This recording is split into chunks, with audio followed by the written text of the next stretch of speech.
Good morning, loved ones. I finally got a juicer. Everybody has been telling me in this process of healing my body from fibroids that the one thing that I need to do is change my diet and incorporate juicing. So I got some glass bottles, finally. I got some glass bottles off of Amazon, of course. And then I got a juicer. So we're about to unbox all of this, and then we are going to attempt to make juices by myself. I usually don't try to maneuver with new equipment without Chaz here, but today we're gonna get into it. So let's go ahead and open these glass bottles. I got 12 16-ounce glass bottles for my juices. I was told to get glass bottles because we're not supposed to consume anything in plastic.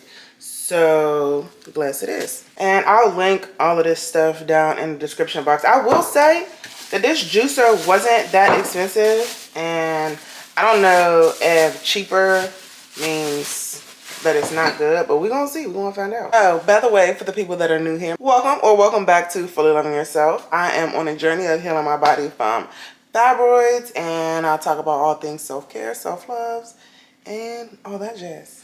So I'm about to put all of these in the dishwasher because I'm not washing 12 glass jars by hand. I'm gonna put all of these in the dishwasher and then open a juicer. So we got a bunch of pieces, and I hope it comes with instructions because, like I said, I usually wait to do stuff like this with Chaz. Oops. Because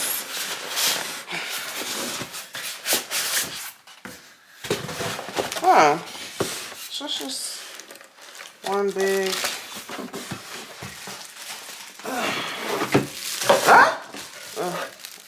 dang, that's not too big. Alright, so this is what it's looking like, y'all.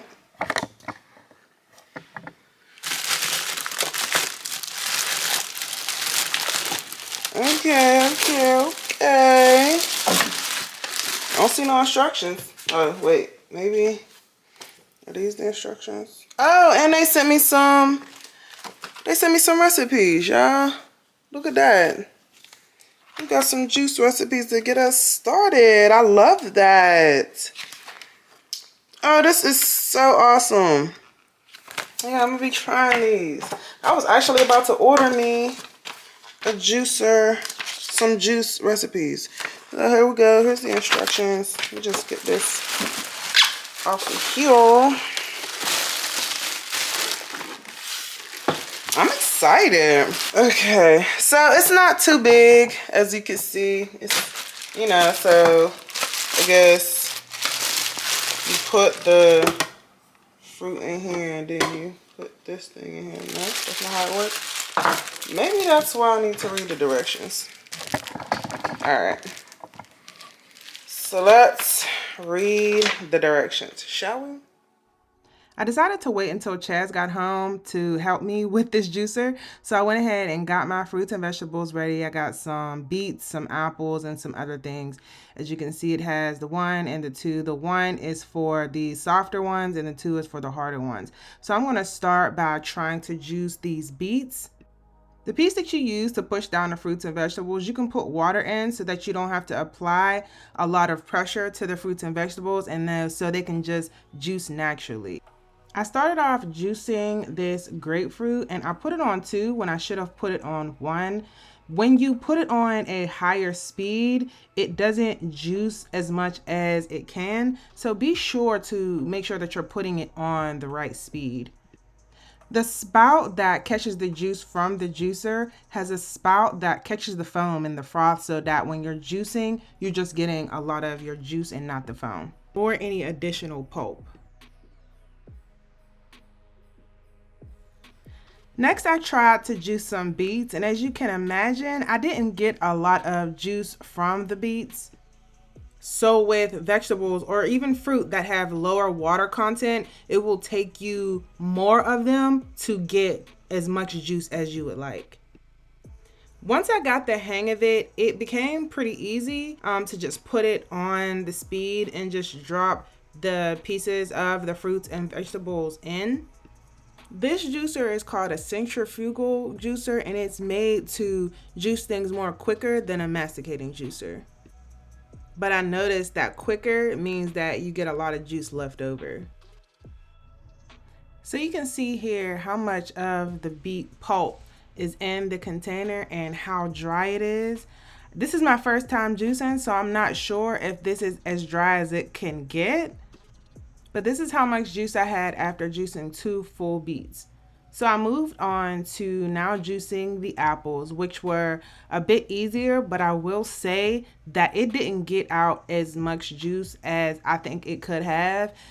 When I dropped it in, there was a lot of like knocking and sloshing around as if it was just spitting out big chunks of the apple and not smaller pieces and getting all of the juice out.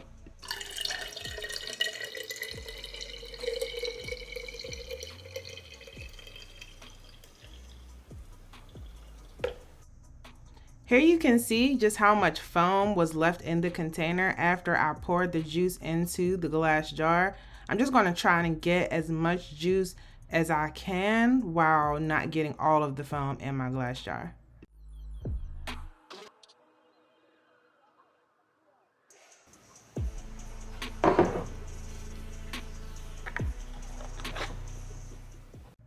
So now I'm going to show you how to break down the juicer and how you clean it. It doesn't have many parts, so the cleanup and breakdown is fairly easy.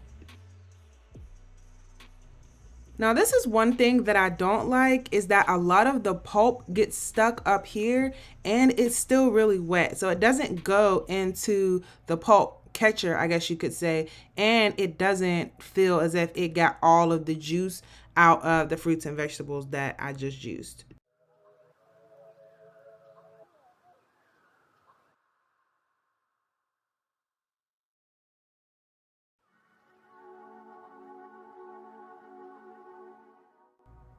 You really have to be sure to clean every area of this juicer. Like the spout where the juice comes from, it's not the easiest part to clean, and so you have to be really careful and use like the brush or your finger to really get deep in there. The hardest part about cleaning this juicer, I will say, is this part right here. I'm not sure what it's called, but it's the part that's inside the juicer that breaks up the fruits and the vegetables. It takes a long time to clean this with this little brush here, and you can't really clean it with anything else. I tried using another brush, I tried using a sponge, so it did take me quite some time to clean this on the inside and the outside. It's really hard to get close to the bottom piece to clean all of that out. So overall, for the price, I think this is a good juicer for beginners and it's cost effective. So if you're somebody who's just starting out juicing, if you need a juicer that you can use before work, this would be a good start. Thanks for tuning in, and if you want to see how I use a juicer and some juices that I've been making, stay tuned and watch this next video here.